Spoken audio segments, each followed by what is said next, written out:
Alam mo, Major Quijana, napakasinungaling mong tao eh. Iniinsulto mo ang talino ng mga narito sa harapan mo eh. Unang-una, huwag mo kaming pagpapaikutin dito dahil ikaw dito ang mastermind ng nangyaring ito. Saan galing ang perang binigay mo? Your Honor, deputy lang po ako, Your Honor. Deputy, DSOU. Your Honor, I'm just following orders, Your Honor.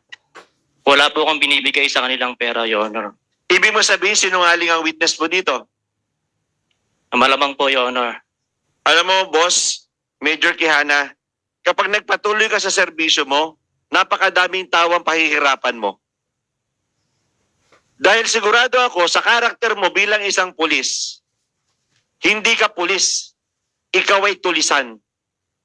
Hindi po ako tulisan, Your Honor. Okay, Congressman Major Quijana, kapag nagpatuloy ka sa serbisyo, Parang ginagawa tayong tanga dito, especially ni Major Yana.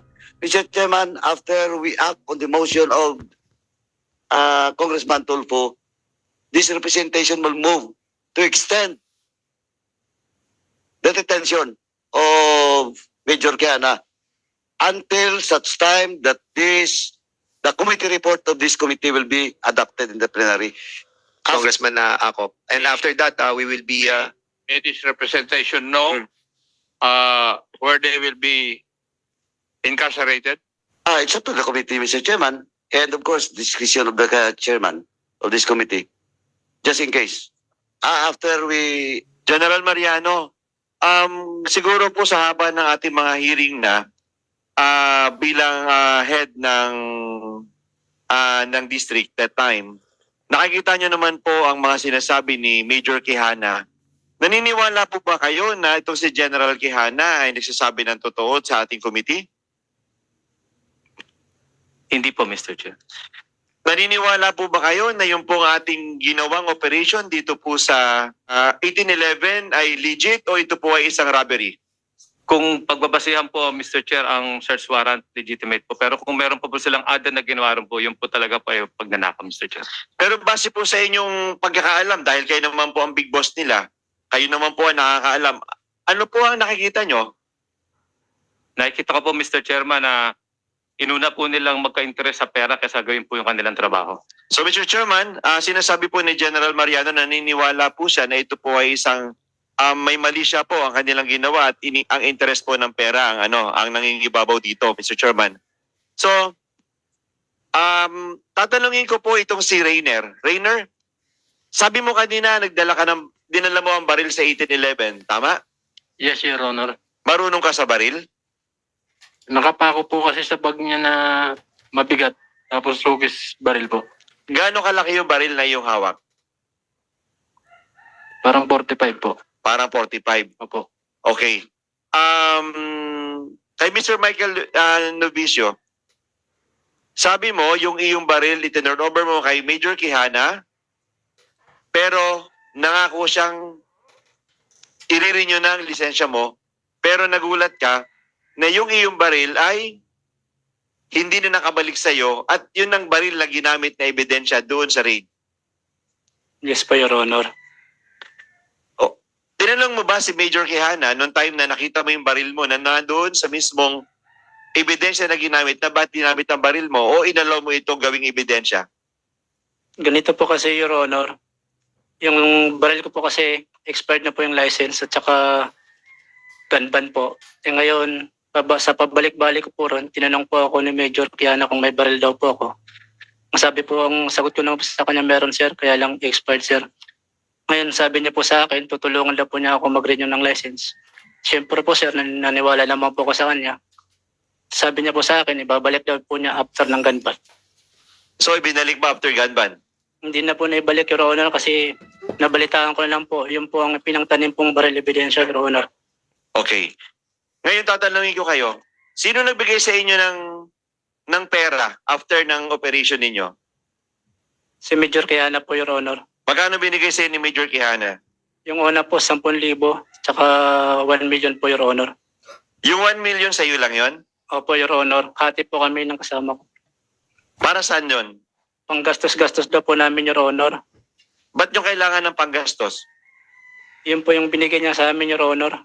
10,000 po muna, sabi niya po. Pagkatapos na lang po ng inquest, bumalik daw po ako ng office. Tapos meron po siyang binigay po sa akin, Your Honor. Sa eco bag po. Pera po ang laman. Magkano? 1,000,000 po, isang bundle po na tig 1,000, Your Honor. So siya ang nagbigay sa'yo. Yes po, Your Honor. Kayong dalawa mismo ang dalawang magkaharap na ito, pera ito, ibibigay ko sa'yo. Yes po, Your Honor. Dalawa lang po kami. Paano mo nasabi na pera ang laman? Kasi tinignan ko na po siya, Your Honor. Bago na po ako umalis. Para saan yung 1,000,000 na yon? Yun po yung pinangako niya po sa amin, Your Honor, na kapag natapos na po yung operation, bibigyan na po niya kami. Hindi na po kami mawawalan, Your Honor. Okay. Major Quijana, lahat ng turo ay sa'yo tinuturo. Ikaw ang utak ng operasyon na ito. Yung sinasabi ni Michael Novicio na 1,000,000 piso na inabot mo sa kanya, saan ang galing ito? Your Honor, with due respect po. Wala po akong inaabot sa kanila, Your Honor. Alam mo, Major Quijana, napakasinungaling mong tao eh. Iniinsulto mo ang talino ng mga narito sa harapan mo eh. Unang-una, huwag mo kaming pagpapaikutin dito dahil ikaw dito ang mastermind ng nangyaring ito. Saan galing ang perang binigay mo? Your Honor, deputy lang po ako, Your Honor. Deputy, DSOU. Your Honor, I'm just following orders, Your Honor. Wala po akong binibigay sa kanilang pera, Your Honor. Ibig mo sabihin sinungaling ang witness mo dito. Malamang po, Your Honor. So ibig sabihin yung video sinungaling din. Your Honor, hindi ko na po masabi, Your Honor, kasi wala naman po ako doon, Your Honor. Puro ka na lang hindi nasabi. Sa dami ng ginawa mong ito, lahat na lang hindi mo nasabi. So ibig sabihin, si General Mariano, ang kanyang obserbasyon bilang inyong boss ay mali din. Your Honor, yun po yung kanyang pananaw, Your Honor. Pasensya na po. Alam mo, boss, Major Quijana, kapag nagpatuloy ka sa serbisyo mo, napakadaming tawang pahihirapan mo. Dahil sigurado ako sa karakter mo bilang isang pulis, hindi ka pulis, ikaw ay tulisan. Your Honor, with due respect po, Your Honor. In my 20 years in the service, Your Honor, marami po akong nagawang mabuti, Your Honor. Hindi naman Napakarami po well, accomplishment. Your Honor. Hindi po ako tulisan, Your Honor. okay. Congressman Arrogancia, no? Well, hindi namin talaga sinasabi na tulisan ka. Sinasabi natin lahat dito, meron tayong goodness in our hearts. But dito sa puso natin, meron din tayong somehow evil intent. Ang problem sa iyo, Major Quijana, you allow that evil intent to explore in your minds and in your heart. Kaya medyo nakukuha ko yung damdamin ni Congressman Arrogancia eh. Hindi naman to ganito magsalita eh. First time to na narinig ko ng ganito. And I must admit na I was comparing with Congressman Acop eh. Ano na rin, napikon na rin. Wala po sigurong nakikinig dito sa ngayon na hindi uminit ang ulo. Dahil po halatang-halata naman na itong si Major Quijana eh sobra na tayong pinapaikot. Nung last hearing po natin, lumabas po na si si Private Acosta ay tinakot po niya. Lumabas po sa inyo pong pagsusuri, sa inyo pong mga nakausap na si Major Quijana ay nagbanta na nagpapapatay siya ng ganito, nagpapapatay siya ng ganon. Humingi po tayo ng report mula po doon sa yung summary ng shooting incidents, victim, doon po sa mga lugar kung saan siya po ay na-assign. Hindi po natin sinasabing siya ang may gawa nun, pero according dito po sa report, doon sa mga lugar na kung saan siya po na-assign, meron pong isang vice mayor na napatay, at meron pong 6 na kapitan na napatay, at meron pong 2 kapitan na nasugatan. So ibig sabihin po, hindi po natin sinasabi na siya po ang dahilan ng lahat ng ito. Pero kung meron po siyang ganong salita, maaari po na sa isip po niya ay talaga pong po pwede siyang magbanta doon sa mga tao na maaari maging threat sa kanya po, sa kanyang ginagawa. Mr. Chairman, gusto ko lang pong sasabihin sa committee na to, na ako po bilang isang kasama niyo po sa committee ay naniniwala na yung pong iba dito sa mga na-contempt ay naiipit lamang po. Tatanungin ko po, si Colonel Guevara, yung pong 1 milyon na binigay dito po kay Michael Novicio, ito po ba ay alam nyo? No, Mr. Chair.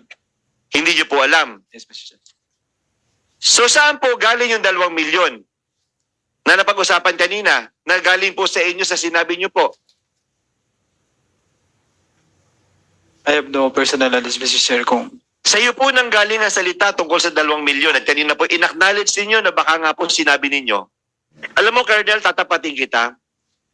Hindi ka namin inaakusahan pero sa tono at pag-ikot ng mga sinasabi nyo, ay parang nyo naman po iniinsulto ang katalinuhan ng mga nasa harapan ninyo. no, Mr. Chair. Hindi ko lang po kasi masagot directly yung question, Mr. Chair, since may kaso na rin po ako, Mr. Chair.